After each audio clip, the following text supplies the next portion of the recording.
Hello students, how are you?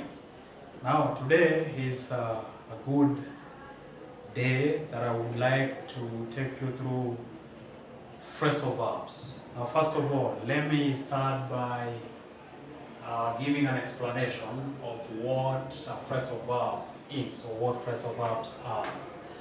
Now behind me is a small whiteboard, and we say that a phrasal verb is a word that is formed by a verb and a preposition to take the place of a verb in a sentence. So that is to say that we use phrasal verbs to replace verbs. That's why every phrasal verb has got an alternative verb that means the same as that phrasal verb. We usually say that the first is a verb and the second is a preposition. For example, when I say put across is a phrasal verb because put is a verb, across is a preposition. Get is a verb, into is a preposition, so that becomes a phrasal verb. When I say, I think when you do this, you're going to get into trouble. Now, get into trouble, get into means to find yourself in trouble. Alright? Now, look, we also say that a phrasal verb doesn't mean exactly what the verb that has been used means. Sometimes you may find that a phrasal verb is play. Maybe you can say, let's give this example. When you say, put across. Now sometimes put across, some people or somebody might misunderstand it to mean just take something like this and pass it, just to put across, or could be another meaning. But there is a specific meaning for that phrasal verb. So that is when we say that sometimes you cannot rely on the verb that has been used to determine the meaning of the phrasal verb. Alright? So you have to understand the actual meaning of a phrasal verb before you use it. And I would also like you to understand that a phrasal verb can be split by a noun or a noun phrase, such that the noun or the noun phrase is used between the verb and the preposition. For example, I would like you to look at, to listen to this example.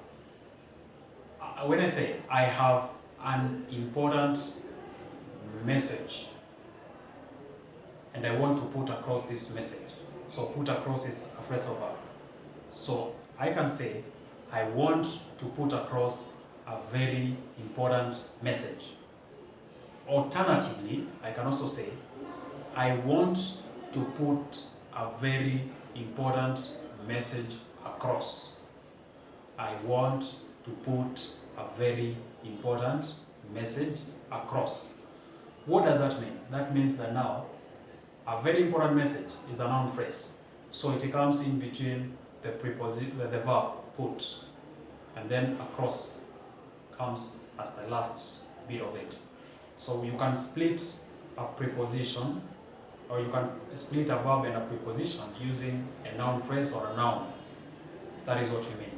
Now, examples of phrasal verbs that I want us to look at today. I want us to learn 10 phrasal verbs today.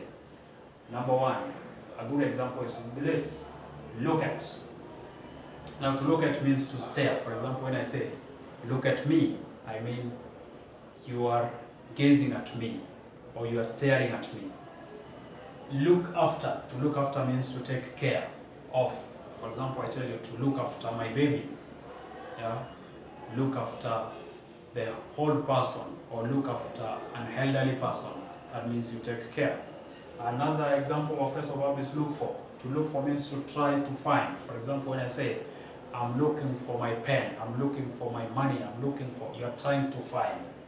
Look over. To look over means to examine, or to examine, or to examine. For example, when you say, I'm going to look over the plan and see if it is good. It means that I'm going to examine the plan and see if it is good. Look into. To look into means to examine closely. For example, I give you a letter like this one, and then I tell you, look, hey, Hikra, look into this letter and try to correct maybe any mistake or any grammatical error. It means you examine closely. Or when you say, this is a very important matter, it should be looked into. Remember, the verb can take different tenses, but the preposition does not take or does not change. The verb changes depending on the tense that you're using. Looked into, yeah. Brought up. I was brought up by both of my parents. So that is from the verb bring. Look on or look upon means to consider. For example, if I say, I need to look on this matter, it means I need to consider this matter. I need to know how the matter is.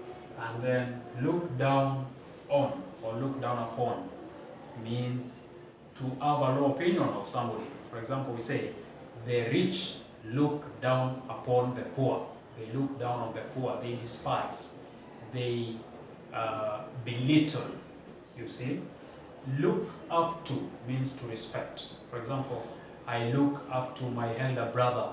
I look up to my elder sister. I look up to the elder, or I look up to the elders, an elder person. A person who is older than you. Look out for means to expect. For example, if I say, I'm looking out for a better day tomorrow, or I'm looking out for a better year next year, maybe that would be a good. Look forward to. Now, to look forward to means to expect with pleasure. For instance, if I say, I am looking forward to your reply, it means I'm waiting for that reply with a lot of pleasure, a lot of anticipation, a lot of expectation. I have got that high spirit, or I feel that I need that a lot. So that is what we mean by looking forward to. So today I've just introduced you to some phrasal verbs. These are some. We shall be learning a lot of phrasal verbs that I will be taking you through during our next lesson. So for today, that brings us to the end of our lesson. We shall continue from there tomorrow. Thank you very much. Goodbye.